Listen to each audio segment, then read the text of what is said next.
more breaking updates in the story. We are learning that the Youth Congress earlier has staged a road roko protest against the left government in Kerala.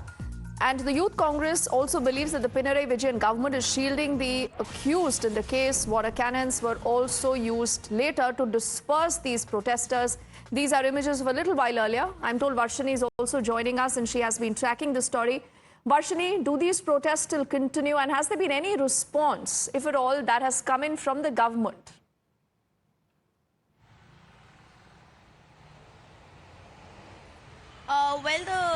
Like we know, the Congress party, the opposition party in the state of Kerala, has been constantly conducting protests in different parts of the state in demand for justice for the Hema Committee report and the action that has to be taken after the Hema Committee report and the victims who are coming out and speaking and putting out their Me Too allegations. But we are seeing that they are still continuing to do so. And right now in Kochi, we saw a really intense protest because the police were also trying to ensure that they're able to clear them up as soon as possible.